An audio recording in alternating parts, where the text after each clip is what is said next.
Սկորձս ծերած մերոց ուղի գարայի մեզ դեր եւ սկորձս ծերած մերոց հաջողյա մեզ ամեն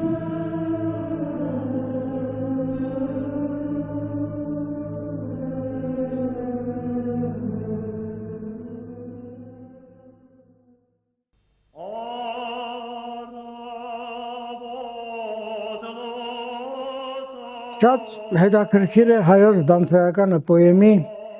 ստեղծագործական եւ հրատարակման պատմությունը։ Նո այս պոեմը պլանից պլան փոխադրվում էր անընդհատ։ Անի պոեմը պլանից պլան տեղափոխվում էր այս տարվա պլանից հաջորդ տարվա պլան։ Թոնրագեցիները պոեմը պլան չի մտել։ Հիմա եղավ այնպես, որ երկար ժամանակ ես աշխատել եմ Բամբեր Երևանի համալսարանի հանդեսում որպես պատասխանատու քարտուղար եւ երբ գլխավոր խմբագիր էին Հարություն Էդվարդ Ջերբաշյանը նախ, հետո Հարություն Ֆելեքյանը, հետո Ֆելեքյանին տարան սովետական գրող հրատարակության տնօրեն, արդեն տարել էին գիտեի որ պիտի տանեն, մի օր զանգ է տալիս Հարություն Ֆելեքյանը, ասում է Սամվել, խնդրում եմ շտապ արի հրատարակություն։ Արի տնօրենի կաբինետ։ Գնացի ներս մտա, տեսնեմ Հարություն Ֆելեքյանի կողքին նստած է Հովհաննես Շիրազը։ Բարևեցի, շնորհավորեցի նոր պաշտոնը։ Շիրազը մինչ այդ Հարություն Ֆելեքյանին ասում էր Չարություն Ֆելեքյան։ Իրեն բնորոշ սրամատությամբ գիտեր անունները։ Մի տար մի հնչում փոխելով ինչպես դարձի երգիծական մականում։ Հիմա այս Հարություն Ֆելեքյանն ասում է Սամվել, գիտես քեզ ինչ եմ կանչել, ասում եմ ինչի։ Տեսնում ես կողքսով է նստած, ասում եմ այո։ Ասում է ինձ այս պաշտոնին նշանակել է Կարեն Դեմիրճյանը եւ հանձնարարել է, որ ես գամ իմ գլխավոր գործը պիտի լինի Հովհաննես Շիրազի գործերի հրատարակումը։ Ասի շատ լավ է։ Բայց ասում է առաջնահերթ ուզում ենք հրատարակել հայոց դանթեական պոեմը ամբողջական մի գրքով, բայց ասում է չենք գտնում ամբողջական տարբերակ։ Շիրազը բոլոր 3-4 օրինակներն էլ հանձնել է հրատարակչությանը, հրատարակությունը դրանք կորցրել է, կամ խմբագրելիս այլանդակել աղճատել է այնպես, որ հիմա ես ասում է ընկեր Դեմիրճյանին ուղարկեցի հրատարակված վերջին տարբերակը, որ պիտի պատրաստել էին տպագրության, Կարեն Դեմիրճյանն ինձ ասում է, Հարութ ասում է, բա ուր են այս չափածո գլուխների արձակ առաջաբանները։ Ես ասում եմ, ես այդպես եմ տեսել, ինձ դա են տվել։ Չէ ասում է, շատ կարևոր են այդ արձակ առաջաբանները, Դեմիրճյանն է ասել։ Դրանք գտեք, անպայման գտեք վերականգնեք։ Մա Շիրազին ասել եմ, Շիրազ, այդ արձակ առաջաբանները բեր։ Նա ասում եմ տվել եմ մեքենագրույներին, հետ չեն վերադարձել։ Ասել եմ Շիրազ, բա ինչ անենք, ոնց անենք, ասել եմ մի ելք կա։ Սամվել Մուրադյանին կանչիր, մի մեքենագրուհի տրամադրիր,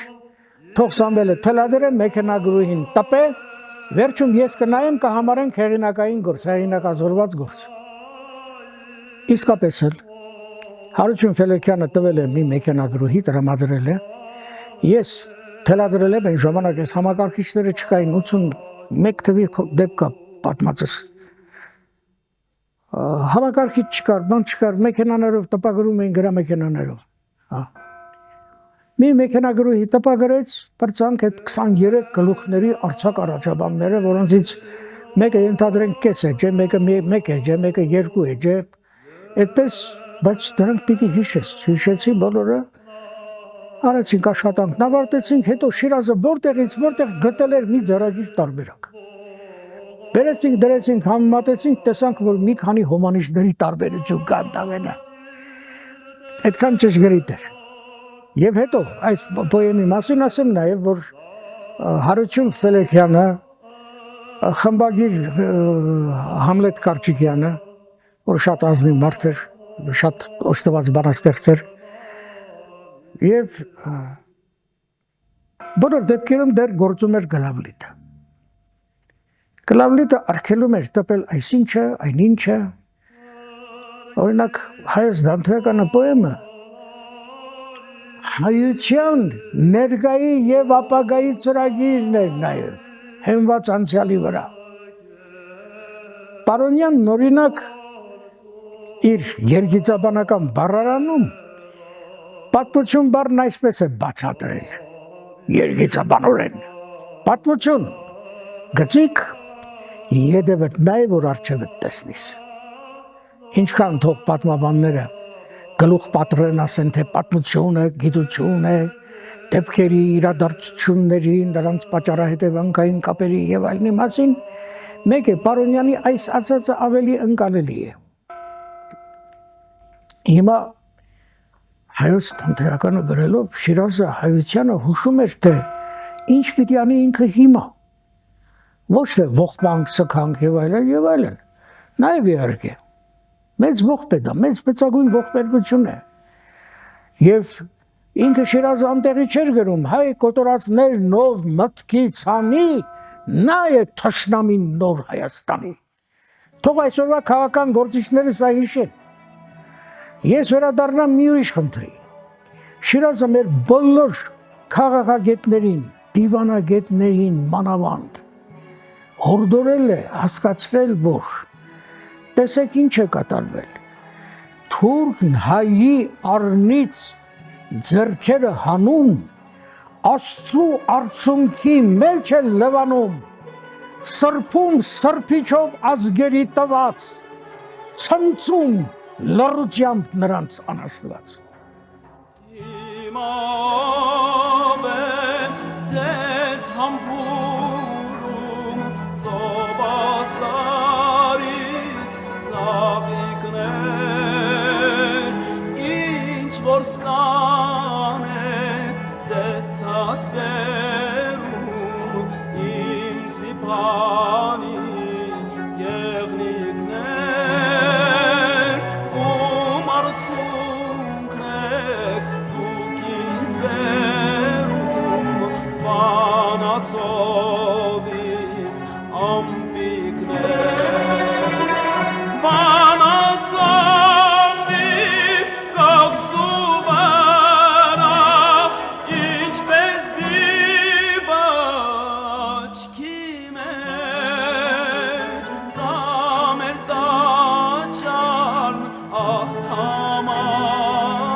Շիրազի Անդրանիկ գիրքը լույս է տեսել Վահրամ Ալազանի խմբագրությամբ։ Վահրամ Ալազանն էլ իր արտահայտություններից մեկում այսպես է բնութագրել Շիրազի գրական մուտքը։ Հովանես Շիրազ բանաստեղծին ես պեղեցի Լենինականից։ Իդեպ Վահրամ Ալազանը իրավունք ուներ այսպիսի արտահայտություն անելու։ Իրոք նա մեծ դեր է խաղացել բանաստեղծին քաջալերելու գործում եւ գրել է Գարանամուտի առաջաբանը ընդ որում մի տխուր պատմություն կա որ հիմա ես հարկ եմ համարում հիշեցնել 63 էջանոց առաջաբան էր գրել Վահրամ Ալազանը Հովանես Շիրազի ընդամենը 70 թե 80 էջ կազմող գրքի համար Այս լուրն իմանում է Եղիշե Չարենցը, հասկանալով թե ինչ հարցակումների պիտի արժանանան եւ Ալազանը եւ մանավանդ երիտասարդ բանաստեղծ, պատանի բանաստեղծ Շիրազը, ինքը գնում է տպարան եւ տպարանում կրճատում է Ալազանի 63 էջանոց առաջաբանը, թողնելով 3.5-ից 4 էջ։ Եվ ասել է Ալազանը վկայել է այդ մասին։ Ասում է զայրացած ինձ ասաց ալո, ես ինչ ես անում, կլասիկ ես հրատարակում, բա մեղք չես տղան, մեզ կթողնեն կհարցակվեն դրա վրա։ Ահա թե ինչու է Չարենցը կրճատել Ալազանի առաջաբանը, որը դժբախտաբար կորել է, չենք էլ կարող վերականգնել։ Մանավանդ ուրիշ տխուր բան կա։ Հովհաննես Շիրազի գարնանամուտ գրքի վրա Ալազան խմբագրի անունը ջնջված է։ Այսինքն տպված եղել է, հետո պահպանված օրինակների վրա սև գույնի անձր ներկով ջնջել են, որ չկարդացվի, որովհետև Ալազանն արդեն աքսորված, բանտարկված ժողովրդի թշնամի համարված գրող էր։ Այս շրջանում, այս մթնոլորտում Հովհաննես Շիրազի գործը խիստ դժվար էր։ Սիամանթո եւ Խեջեզարե պոեմը, որը լույս էր տեսել 35 թվականի աշնանը, արժանացել էր Գրողների միության մրցանակին, որը Շիրազին է տրվել Չարենցի անմիջական միջնորդությամբ։ Ասել էր. մրցանակի արժանի է միայն նա։ Տվեք գրական մրցանակը, որ այն ժամանակվա գումարով եղել է 200 ռուբլի, բայց անունը չգրեք, որովհետև կհարցակվեն այդ տղայի վրա։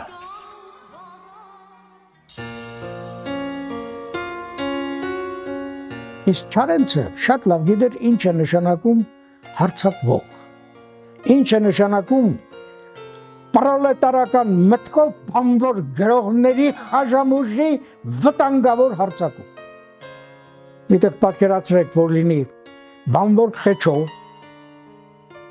բանվոր Ամիր, բանվոր Սահակ, այս բանվոր Սահակը Ջոն Կիրակոսյանի հայրն է եղել։ Բանվոր Սահակ, դու պատկերացրեք, որ սրանք իրար հետ վիճում են, բանվոր Ամիրը բանվոր Խեչոին ասում է, «Տո դու ինչ գրող ես, է»։ Գրողը ես եմ ասում է, «Ռաֆին քեզնից լավ է գրում»։ Պատկերացրեք սրանց մակարդակը եւ հավակնությունները։ Ռաֆին քեզնից լավ է գրում։ Հուսան Շահենի հուշերից։ Որփանոցի տարիներից մեծ քնքշանքով եմ հիշում իմ դայակին, Սանդուղտին, ում մայրիկ էին ասում, իսկ ես Սանդուղտն անի։ Հիշում եմ նաև Օնոյի հետ անցկացրած օրերս։ Շուտ-շուտ էի որփանոցից փախչում, եւ օրերից մի օր հանդիպեցի նրան։ Պարզվեց, որ նա էլ ինձ նման միշտ գաղտուկ ելումուտ էր անում։ Մենք տարբեր խմբերում էինք։ Իրենից մի քանի տարով մեծ էի, բայց մեզ ընդհանուր ճակատագիրը միացրեց ու ընկերացրեց մեր ողջ կյանքում։ Երբ հարմար պահ էր լինում, միասին փախչում էինք մանկատնից, դուրս գալիս քաղաք մանրալու։ Հորից զրկվել էր, բայց մայրը ողջ էր եւ պահելու դժվարությունից ելնելով, որդուն ժամանակավորապես բերել էր որփանոց։ Ամեն անգամ, երբ փախչում էինք, անպայման հանդիպում էինք նրա մայրիկին եւ գողտուկ վերադառնում։ Շատ էինք սիրում հանգավոր բառեր խաղալ։ Միմյանց որևէ բառ էինք ասում ու անմիջապես գտնում համապատասխան հանգով մեկ այլ բառ։ Հետագայում արցունքոտ աչքերով էինք վերհիշում մեր մանկության այդ ժամանակաշրջանը, երբ երկուսս էլ արդեն հանրահայտ մարդիկ էինք դարձել։ Ես որպես Հուսան Շահեն, Օնոն որպես Հովհաննես Շիրազ։ Բազմիցս անդրադարձել ենք այդ խնդրին Շիրազի կերպարը, չասեմ ամբողջականացնելիս, այլ անդրադառնալիս կերպարին, նրա խառնվածքի այդ անհաշտ կողմի։ Կռիվ ուներ բոլորի հետ։ Մեծ թե փոքր սայթաքումներ ունեցած մանավանդ ազգային հարցի վրա, խղճի դեմ գնացած մարդկանց հետ։ Իսկ քանի որ մեր հանրությունը երբևէ դրանց պակասը չի զգացել, այդ պատճառով էլ բացառիկ անձեր կան, որոնք հարազատ սրտամոտ էին Հովհաննես Շիրազին։ Դաշտենցին մենք անդրադարձանք, բայց այդ բացառիկներից մեկն էլ Հուսան Շահենն էր, Աշուղ Շահենը, Աշոցքի Ղուրթգուլախ գյուղից, այդ ժամանակ գրեթե բոլոր գյուղերը թրքանում էին, բայց նա էլ Շիրազի նման մեկն էր, նույն կրակն էր երկուսի կրծքում էր վարվում, եւ այսօր այդ բարեհունչ գեղեցիկ անունը որ կա Կրասար գյուղը, դա հենց Հուսան Շահենի առաջարկով այդպես ինչ կա այնտեղ, խստաշունչ մի բնություն եւ ընդամենը մի փոքրիկ բլուր, որտեղից կիր էին հանում։ Գրասար, հայահունչ գեղեցիկ մի անուն։ Ահա, բարձվում է, բախտակից մարդիկ էին, ալեք պոլի որփանոցներում մեծացած, եւ այդ հազարավոր որբերի մեջ նրանք գտել էին իրար, դեռ մանկուց էին, այդ նույն ներշնչանքը միայն դա ճակատագիր չի, ճակատագրով դատապարտված են եղել տասնյակ հազարավոր որբեր, ինչպես Նանսենն է ասում, չէ, ես տեսա աշխարհի ամենամեծ որբանոցը, ալեկոլ այցելելով, այդպիսին բան նա ոչ միտեղ չէր տեսել։ Բայց այդտեղ այս եղբայրությունը, որ հետագայում շարունակվեց, մինչև 80-ական թվականներ, ծայր է առել, հետ սկիզբ է առել որբանոցից, այդ չարաճճիությունները, որոնք մենք տեսել ենք կալ և անդրադարձել Շիրազի պոեզիայում, մենք հիշում ենք, չէ, այդ դաստիարակ ամերիկացի, նրա դաժանությունը և այլ, հիշատակներ կան նաև Բուսան Շահենի հուշերում, ինչպես են միասին փախել որբանոցից, ինչպես են այցելել Շիրազի մորը, եւ ինչպիսի ջերմությամբ էր նա վերաբերվում, ինչ պաշտամունքի հասնող սեր ուներ դեպի իր մայրը, այնպիսի սեր, որը հետագայում դարձավ մի իսկապես հուշարձան, այդ հատորը որ հուշարձան մայրիկից, դա ոգեղեն հուշարձանը եւ իր աստղիկ մորը եւ բոլոր մայրերին, եւ դա ընդհանրապես գեղարվեստ չէ, դա ընդհանրապես խնկարկում չէ, որպեսզի մենք պատկերացնենք ինչ վիթխարի ազդեցություն ունեցավ Շիրազի մայրապատումը, մեկ եւ մյուս բևեռը Մասիսապատումը, մենք օրինակ այս պահին ես հիշեմ։ Ընթերցողներից մեկը ինչ խոստովանեց։ Ասում է ես մի մեծ հրեշավոր արարք էի գործել, տարիներ առաջ մորս տարել էի հանձնել ծերանոց։ Եվ ահա կարդում եմ Շիրազի հուշարձան մայրիկից, գիշերներով 2-3 գիշեր խենթանում եմ, ցնորվում եմ եւ իմ աշկի առաջ ահռելի դարձավ այդ հրեշավոր արարքը, որ ես չեմ գիտակցել ինչ էի արել եւ ես գնացի մորս հետ բերեցի։ Պատկերացնում եք, սա հազարավոր վկայություններից մեկն է եւ ահա այդպես մանուկներ, որբանոցային մանուկներ Բուսան Շահեն, Հովհաննես Շիրազ,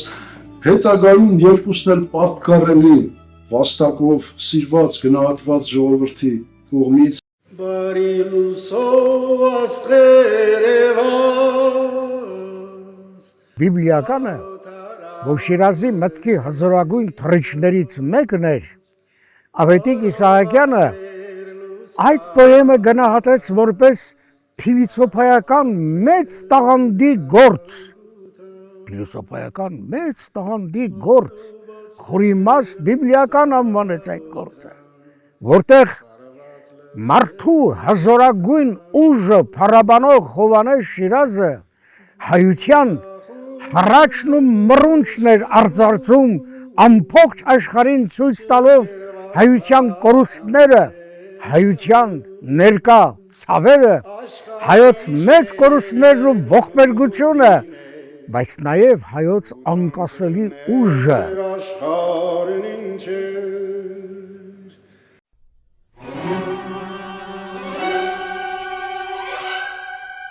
Ծովին էլ կտած արարողը լուր, ցավնարավ ծովից երկնքին տվեց, ամբերով կորած երկինքը զարհուր, ցավից անձրևը կարգուտի փոխվեց, անեց կայծագեց ու լացեց անհույս, ու մնաց լուսինն աչքում երկնքի որպես մի շիտը սառած արցունքի,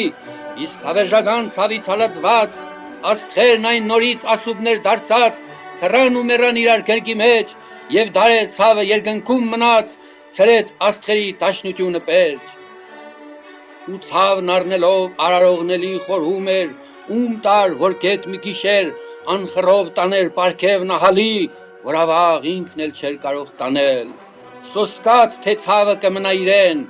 ում տար այս անգամ խորհում էր նայում, երբ տեսավ մոտիկ հովտում, տարորեն ժպտում էր մարդը վակրի ճանգերում,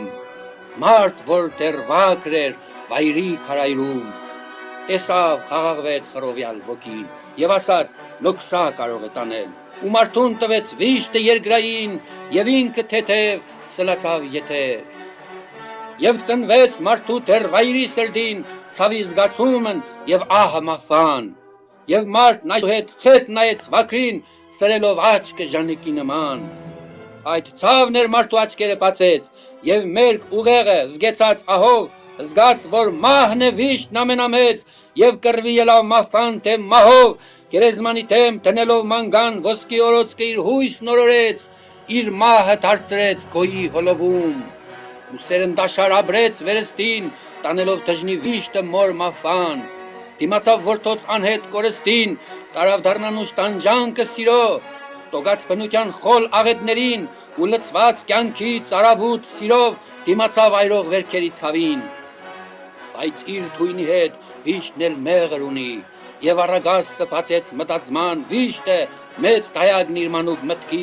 վիշտը որ դարձավ հույսի օթևան ու երբ նորախոմարտը մի վարգյան առաջին վշտերն հույսի մեջ խեղդեց ոգին հիացքով հայտնվեց անձայն գոյության կռվի ցավերն էլ տվեց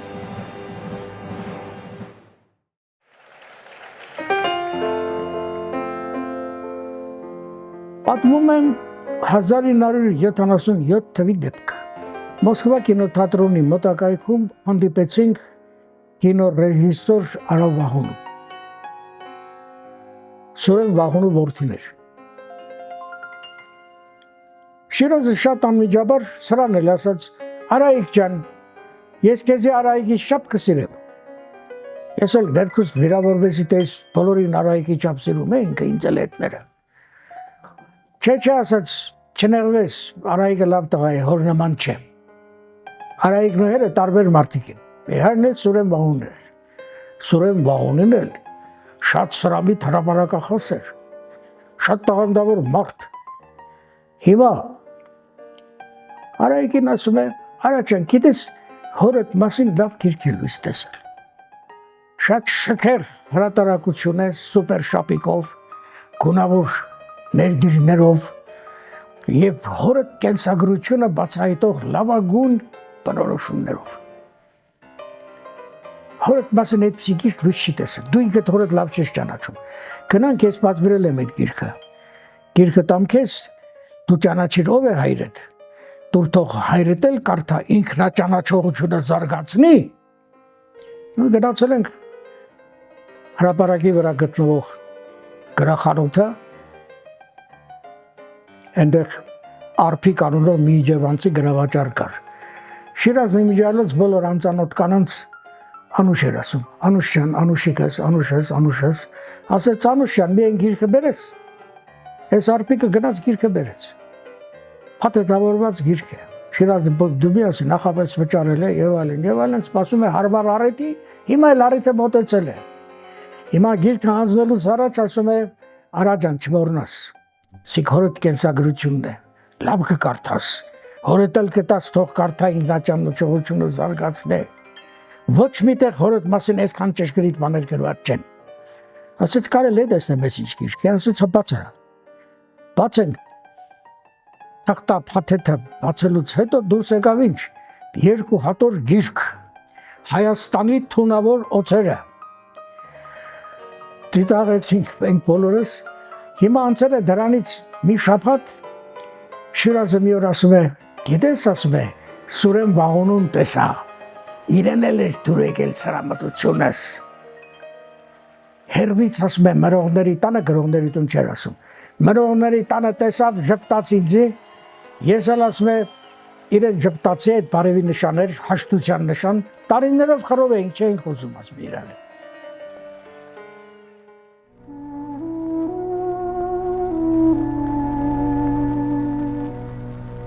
Շիրազն ասաց, Մասիսն է սյունն Հայաստանի, հայեր կաշող մագնիս է տունն Հայաստանի, բավ է հայեր ծերված մնակ մատներից պես, հրուցվելն է հավերժությունն Հայաստանի, հրուցվելն է անմահությունն Հայաստանի։